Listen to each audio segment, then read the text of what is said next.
Good morning everyone and welcome to my channel. It's been a while na nawala tayong update dito sa ating channel. Ngayon ipapakita ko sa inyo yung construction ng aming swimming pool from D1 to D4. D4. Ipakita ko sa inyo yung update niya. Ayan, nakakatuwa siyang panoorin, promise.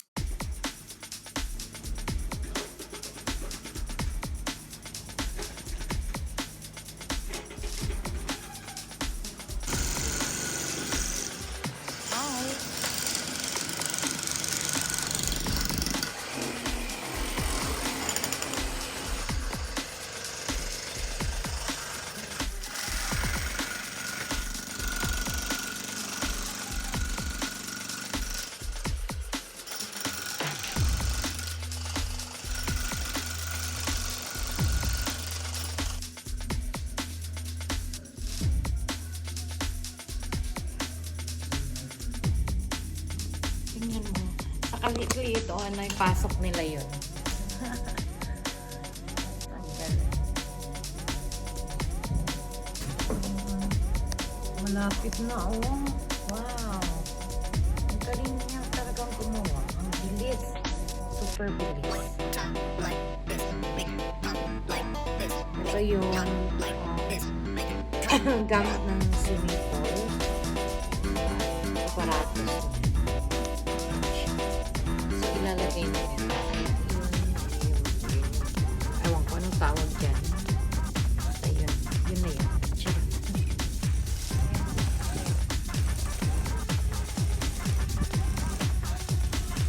Tapos yung machine nila na ginagamit.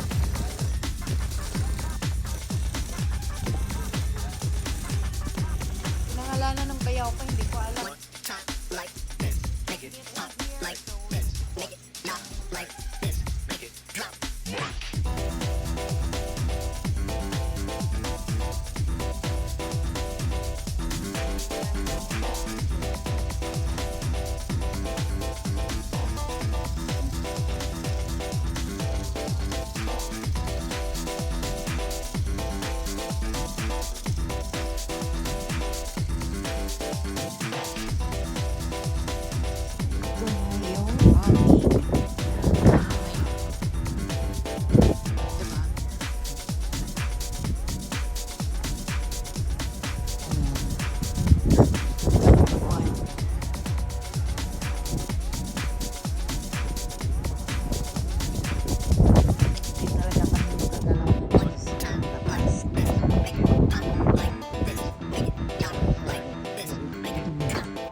Tubig na lang po lang. Charot. I think bukas marami silang gagawin dahil nandito daw sila ng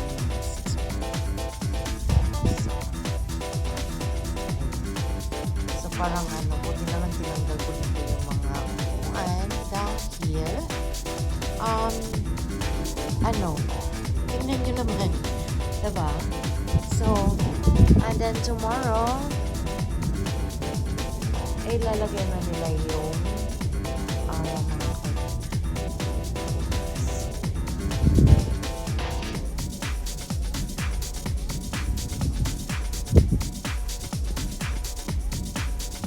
ayan ayan so weird.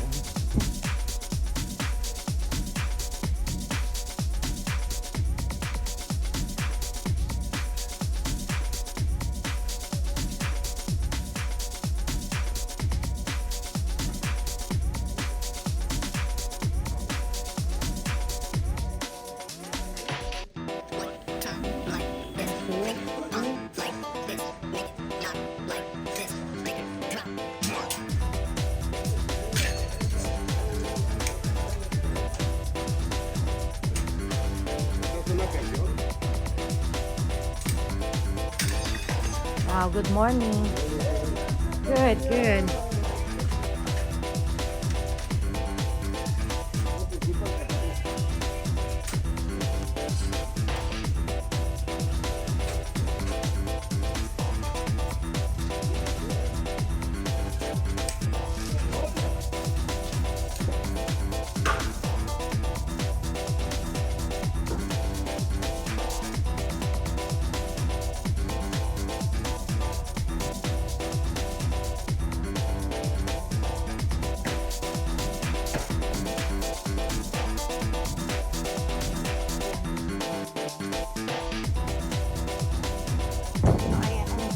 gamit nila. Ang daming stable, grabe. Oh, what's that? Huh?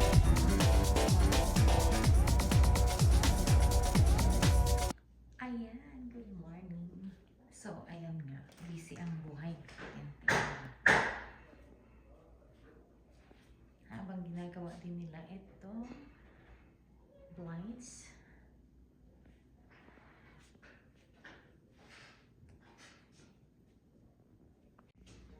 So, ayan. So, makalat. Makalat. Ayan, kahit pa paano mayroon na. Although ko lang pa dahil wala pa dito yung drapes. So, itong blinds pa lang. So, kahit pa paano mayroon ng takip, diba? Kasi maliwanag lang talaga kami. Which is okay lang kasi yung view niya.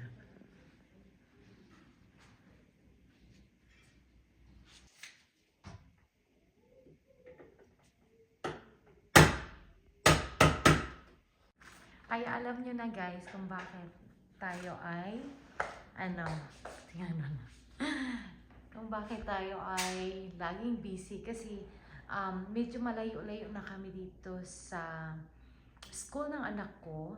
Like it takes me like 10 minutes to get there to the gate. Dito lang sa subdivision sa Lake Las Vegas. So, kailangan ko ng 30 minutes na driving. Yun. Kaya, hindi na talaga ako makasupport unless, lalo na kung pagod, tapos, darating ako, magigising ako 6 o'clock na. So, I only have few minutes to myself and then, largada na talaga. So, kung hindi ako makapunta sa computer ko, wala, hindi ako makatambay. Minsan-minsan, nagigising ako ng maaga, kaya yun, punta na ako sa computer, then iiwan ko siya, punta na ako na ako ng sarili ko. Pero yun, pagaya nila, dumarating sila ng maaga, pero the good thing is, hindi ako ang nagpapakain sa kanila, kasi problema yun ng builder. So yun, so ngayon lang dumating yung order namin, blinds, pero kulang pa siya, kasi wala pa yung drapes, so hindi ko alam kung kailan ang balik nila. Pero at least medyo maganda na tingnan kasi mayroon ng yung mga bintana kasi minsan baka may sumisilip. Pero ang kagandahan kasi yung mga kapitbahay ko wala pa. Medyo malayo mga 2 houses apart pa mayroon doon tao. So, hindi pa. Kahit mag-karaoke ako ngayon pwede. Wala lang oras talaga. At busy. Ayan guys, ang update na.